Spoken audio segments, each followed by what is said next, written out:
राधे राधे, जय श्री कृष्णा। आज हम इंद्र एकादशी व्रत कथा सुनेंगे। श्री युधिष्ठिर बोले कि हे भगवान, आप कृपा पूर्वक अश्विन मास की कृष्ण पक्ष की एकादशी कथा को कहिए। इस एकादशी की कथा का क्या नाम है? इस एकादशी के व्रत करने से कौन कौन से फल मिलते हैं, सो सब समझाकर कहिए। इस पर श्री कृष्ण भगवान बोले कि हे राजन, अश्विन मास के कृष्ण पक्ष की एकादशी का नाम इंद्र है। इस इंद्र एकादशी का व्रत करने से समस्त पाप नष्ट हो जाते हैं। इस व्रत को करने से नरक में गए हुए पितरों का उद्धार हो जाता है। हे राजन, इस एकादशी की कथा सुनने मात्र से ही वाजपेयी यज्ञ का फल मिलता है। प्राचीन युग में महिष्मती नाम की नगरी में इंद्रसेन नाम का एक प्रतापी राजा राज्य करता था। वह पुत्र पौत्र धन धान्य आदि से पूर्ण और सदैव शत्रुओं का नाश करने वाला था। एक समय जबकि राजा अपनी राज्यसभा में सुखपूर्वक बैठा था, महर्षि नारद आकाश मार्ग से उतरकर वहां आए।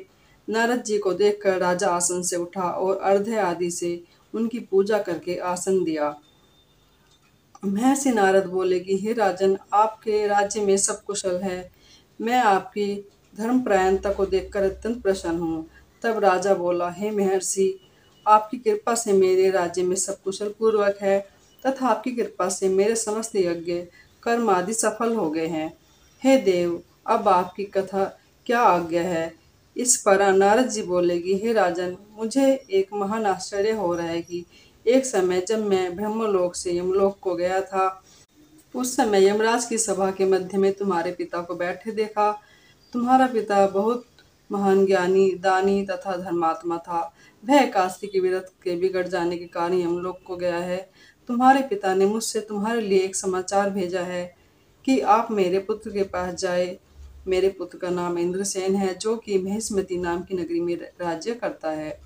मुझे किसी पूर्वजन्म के बुरे कर्म के कारण ही यह लोक मिला है। यदि मेरा पुत्र इंद्रसेन अश्विन मास के कृष्ण पक्ष की इंद्र एकादशी का व्रत करे और उस व्रत को मुझे दे दे तो मेरी मुक्ति हो जाए। इस व्रत लोक से छूटकर स्वर्गलोक में वास करूं।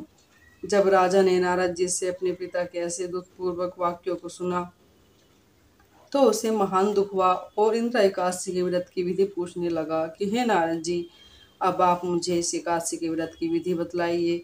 इस पर नारद जी बोले कि हे राजन, अश्विन मास के कृष्ण पक्ष की दशमी के दिन प्रातः काल श्रद्धा सहित स्नान करना चाहिए। उसके पश्चात दोपहर को भी स्नान करना चाहिए।